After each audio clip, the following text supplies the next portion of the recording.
ধর্ষকের মৃত্যুর আগে ধর্ষী তাকে মৃত্যুবরণ করতে হয়। এটা হচ্ছে আমাদের সোনার বাংলাদেশ। একজন ধর্ষকের জীবনের মূল্যটা এত বেশি যে তাকে ফাঁসির মঞ্চে দাঁড় করা যাবে না।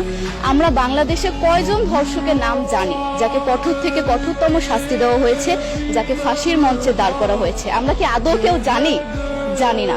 অথচ আমরা কতগুলো যারা ধর্ষিত হয়েছে তাদের নাম জানি। অনেক বড় এই লিস্ট, আসলে অনেক বড়, বলে শেষ করা যাবে না।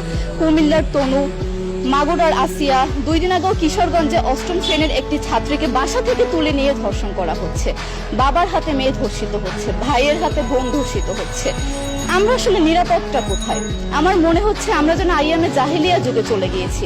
মাঝে মধ্যে মনে হয় এর থেকেও খারাপ সময় আছি আমরা, কারণ ওই যুগে মেয়েরা অ্যাটলিস্ট সম্মান নিয়ে মৃত্যুবরণ করতে পারত। জন্মের পরপর জ্যান্ত মাটিতে পুঁতে দেওয়া হতো, আর আমাদের ধর্ষণ করে নির্মমভাবে তারপর মৃত্যুবরণ করতে হচ্ছে। যদি সরকার আমাদের ওই নিরাপত্তা নাই দিতে পারে, তাহলে সরকারের কাছে আমাদের অনুরোধ, আমাদের জ্যান্ত মাটিতে পুঁতে দেখ। আমরা বেঁচে থাকতে চাই না, আমরা সম্মান নিয়ে মৃত্যুবরণ করতে চাই। আমরা এই দেশে থাকতে চাই না যে এই দেশে আমাদের কোনো নিরাপত্তা নেই, যে এই দেশে রাস্তা দিয়ে হাঁটলে আমাদের মধ্যে একটা আতঙ্ক কাজ করে, তখন কি না কি হয়ে যায়। আইন উপদেষ্টা বললেন যে ধর্ষকের নাকি ফাঁসি দেওয়া সম্ভব হবে না, তাহলে নাকি নিরীহ মানুষকেও মাঝে মধ্যে ফাঁসির ব্যবস্থা করা, মিথ্যা মামলায় ফাঁসিয়ে দিয়ে ফাঁসির ব্যবস্থা করা হতে পারে। আইন উপদেষ্টার কাছে আমার প্রশ্ন, আল্লাহ না করুক আজকে যদি আপনার কাছের কেউ, আপনার বোন অথবা আপনার স্ত্রী অথবা আপনার মেয়ের সাথে যদি এরকম কোনো কিছু হতো, আপনি কি আসলে এটা বলতে পারতেন যে না, ধর্ষককে ফাঁসি দেওয়া যাবে না? কোনোদিনও পারতেন না। আপনি সবার আগে তার ফাঁসির ব্যবস্থা করতেন, সম্ভব হলে নিজের হাতে মেরে ফেলতেন। তাহলে আমাদের বেলায় কেন এত বৈষম্য? আমরা কি দোষ করেছি? আমরা কি নারী না? আমরাও তো কারো বোন, আমরাও তো কোনো বাবার সন্তান, আমাদেরও তো বেঁচে থাকার অধিকার আছে, তাই না?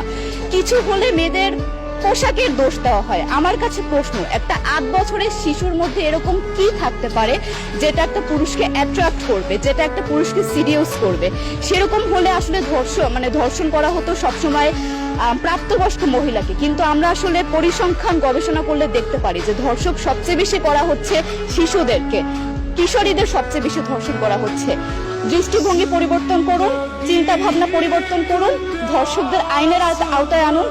যদি আইন উপদেষ্টা অথবা প্রশাসন যদি ধর্ষকদের শাস্তির ব্যবস্থা না করতে পারে, আমাদের হাতে তুলে দেন, আমরা নিজেদের হাতে শাস্তি দিয়ে দিতে পারবো। এই সাহস আমাদের মধ্যে আছে। বেঁচে থাকার জন্য আমাদের যতটা কঠিন হতে হবে, আমরা কঠিন হওয়ার জন্য প্রস্তুত আছি। আমরা ফাঁসি চাই, ধর্ষকদের কঠোর থেকে কঠোরতম শাস্তি চাই। যতদিন না পর্যন্ত ফাঁসি দেওয়া হবে, যতদিন না পর্যন্ত ধর্ষকদের শাস্তির ব্যবস্থা করা হবে, আমরা আমাদের আন্দোলন অব্যাহত রাখবো। দরকার হলে আমরা শিক্ষা প্রতিষ্ঠান বন্ধ করে দিব, তবুও আমরা থামবো না। এটাই আমাদের দাবি।